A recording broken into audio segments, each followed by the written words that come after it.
everybody. I talk loud, so you may not need that. So I grew up in a very chaotic household.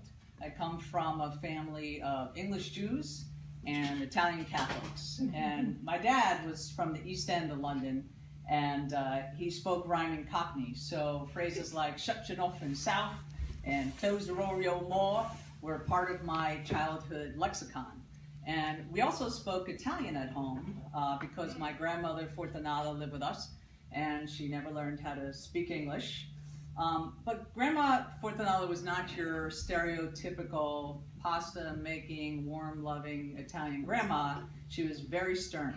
She sort of looked like one of those 1800s black and white photos, you know, staring straight ahead. And she had a very mean sense of humor. She referred to my father as Mozzo Cristo, which my mother told him meant dear son-in-law. In fact, it took him many years to learn that it means Christ killer. And she continued to call him that even once he knew what it meant, but she said she did it with sweetness. But she did have a loving side. And she loved to take my sister and I on errands in Paterson, New Jersey, where we lived, up and down the main drag, 21st Ave. And we would go to Ginella's for Italian bread, we'd go to the butcher for prosciutto, and then if my sister and I were good, we'd go to Sal's for a cream soda. But all hell would break loose on those trips if someone came up and gave us some innocuous compliment like, "What beautiful children." My grandmother would wait a second, and then she'd get in their face and start screaming, "What do you say? What do you say? What do you say?" And she wanted them to say, "God bless you," because to not say "God bless you" is to invoke the Maloikia, the evil eye. Of course, they just thought she was insane, and they would go running in the other direction, and that was her cue to race us home at breakneck speed. That woman was big, but she could move when it was important. And she would lay us down on the 1950s black and white Formica table we had in our row house kitchen. And she would get a big pan of water. And she would slowly drip with her thumb oil into the water while she was sort of passing it over our giggling little bodies, chanting, "Media Maloikia." And of course, that was to rid us of the evil eye, and that was a normal day in the Katz household. And also normal for me growing up in a fairly dangerous city like Paterson was being lined up at the elementary school door at the end of the day and waiting for the teachers to count. They would count 1, 2, 3, run! And we were supposed to race home as quickly as humanly possible to avoid being shot or snatched by some psycho. But despite that, I loved school. School was a place that I felt praised and special. My kindergarten teacher, Mrs. Rocker, was this sort of big, warm, loving woman who made me her assistant because I knew how to read coming in, not bragging there. And I helped the other kindergartners learn how to read, and I felt validated there in a way that I didn't feel validated at home. And that continued in school throughout most of my time until I hit 4th grade.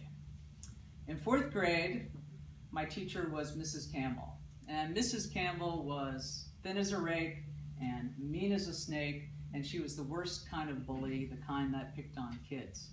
And she particularly loved to pick on one boy in my class, Paul Boscarino. Now, Paul was a very chubby kid that came from an even chubbier, big Italian family.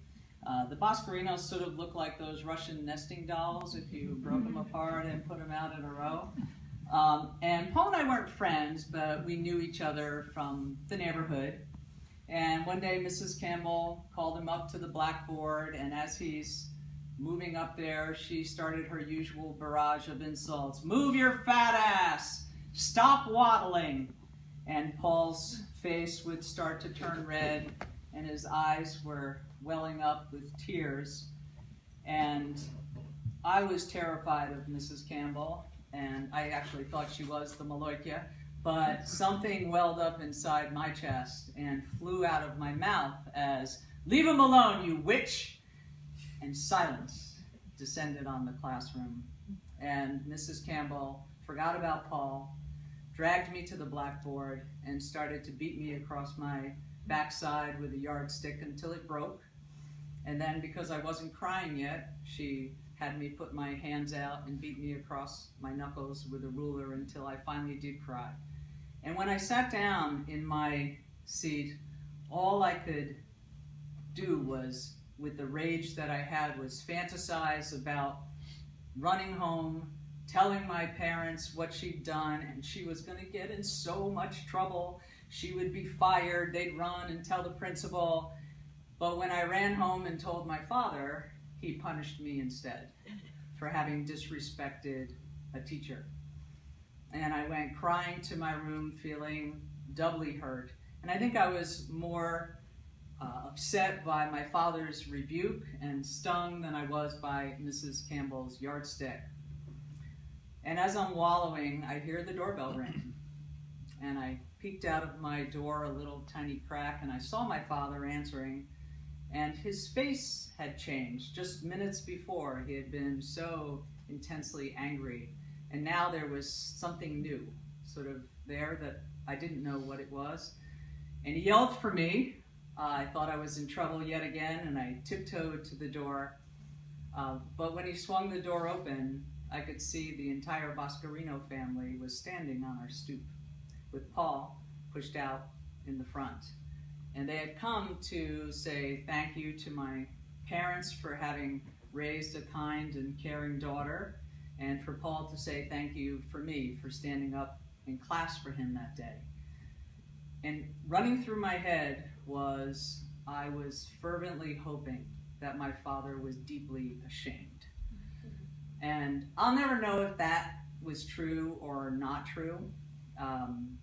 But I do know that that moment changed many things for me. In that moment, I stopped being so afraid. In that moment, I sort of found for the first time a sense of my own power. And that's the moment that I attribute to my becoming an advocate. And many years later, I grew up to become a union organizer, and then a union leader, a political activist, a labor lawyer. But in my deepest heart, I'm still that 8-year-old girl standing on the stoop in Patterson, finding a mighty new voice. Thank you.